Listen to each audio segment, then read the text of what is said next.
plusieurs femmes se plaignent de la sécheresse vaginale. Pas seulement les femmes, mais également les hommes.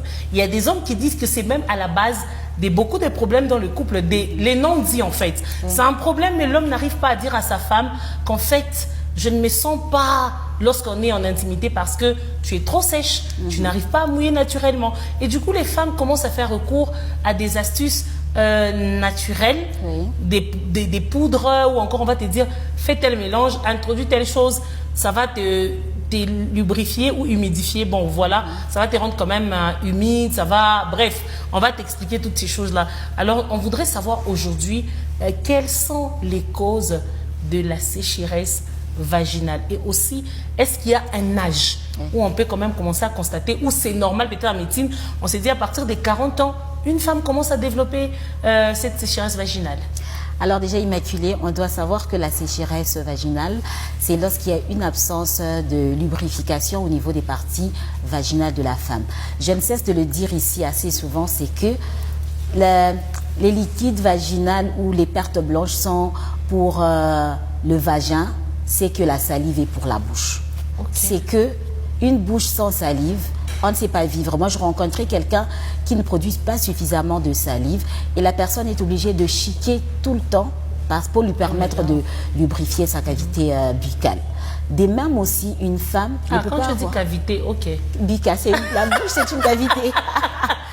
Alors, une femme qui n'a pas suffisamment de lubrification aura des problèmes. Mais avant de parler sécheresse vaginale, il faudra qu'on commence par savoir comment se lubrifie la cavité vaginale. D'où vient la lubrification? On doit, tout ce qui sort par la cavité vaginale de couleur blanche, on appelle ça le corée, en fait, on appelle ça perte blanche. Et ces pertes blanches ont plusieurs origines. Et les principales origines, c'est notamment le col de l'utérus qui produit ce qu'on appelle la glaire cervicale qui va changer au cours du cycle menstruel ou du cycle de la femme. Et ça, c'est ce qui fait que la cavité vaginale de la femme soit lubrifiée. Il y a la régénérescence, en fait, les cellules de la cavité vaginale qui étaient vieilles, qui meurent, en fait, qu'on change, qui fait assez que la cavité vaginale soit lubrifiée. Il y a aussi des glandes qui lubrifient la cavité vaginale de la femme pendant les moments d'intimité. Lorsque vous êtes en intimité pendant l'excitation, il y a aussi des glandes des Skene et les glandes de Bartholin qui permettent à ce que la cavité vaginale soit lubrifiée. Donc, il y a beaucoup de sources de lubrification de la cavité vaginale. Et la plupart de ces organes ou de ces lubrifications viennent sous l'impulsion d'une hormone qu'on appelle les œstrogènes. Et ce sont les œstrogènes de la femme qui font assez que la femme puisse être lubrifiée. Alors, qu'est-ce qui va faire qu'une femme ne puisse pas être lubrifiée? Parce que c'est ça le problème en fait. La première cause, ce sont les hormones qui font à ce que la femme puisse avoir de lubrification dans sa cavité vaginale. Tout problème au niveau des œstrogènes, le manque de sécrétion d'œstrogènes va faire assez que la femme ne puisse pas lubrifier. Et quand est-ce qu'on ne produit pas les œstrogènes? C'est notamment lorsque la femme est en train d'allaiter, il n'y a pas suffisamment d'œstrogènes. Donc une femme qui allaite peut souffrir de sécheresse vaginale. Une femme qui commence à aller en préménopause ou en ménopause peut avoir des problèmes de sécheresse vaginale parce que pendant cette période, on ne produit pas suffisamment les œstrogènes, ce qui entraîne l'absence des règles. Et comme il n'y a pas d'œstrogènes, donc la cavité vaginale ne va plus commencer à sécréter les sécrétions ou à lubrifier. Là, c'est la première cause, les hormones. La deuxième cause, c'est le côté psychologique de la femme.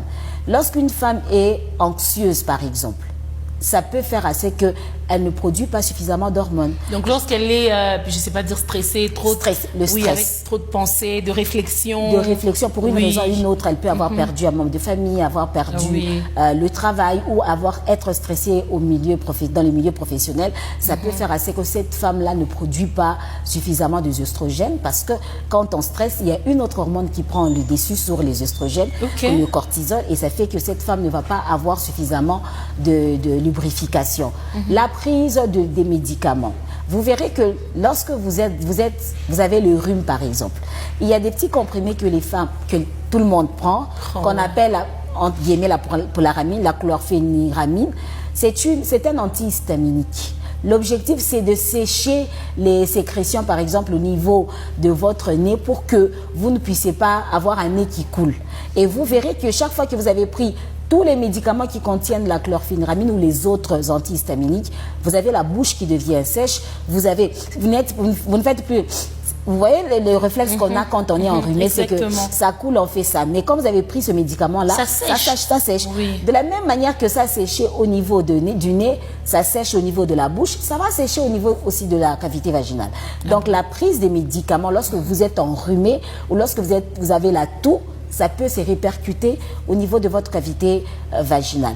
Il y a certains médicaments, les antidépresseurs par exemple, ça peut faire assez qu'une femme devient sèche. Donc c'est ça qui peut entraîner la perte de lubrification. Mais dans l'anxiété, comme j'ai dit, le côté psychologique, lorsqu'une femme ne désire pas son partenaire ou lorsqu'elle n'a pas envie d'avoir les rapports sexuels, ça aussi. Elle ne va pas lubrifier. Parce que c'est quand on te touche, tu as envie qu'on te touche, tu lubrifies. Mais quand tu n'as pas envie d'avoir les rapports sexuels, tu ne lubrifies pas. Mais on dit que l'appétit vient en mangeant. Donc, quand il va commencer à toucher, ça va faire des choses, Yvette. Mais beaucoup, c'est... Toi, tu ne sais pas. Mais c'est vrai. Je le sais. Mais le degré de lubrification va dépendre de la réactivité ou la réaction de la femme vis-à-vis au stimulus qui sont les caresses du partenaire. Ouais. Mais aussi les préliminaires. Il y a des hommes des femmes qui ne font pas des préliminaires. Il entre et puis il sort.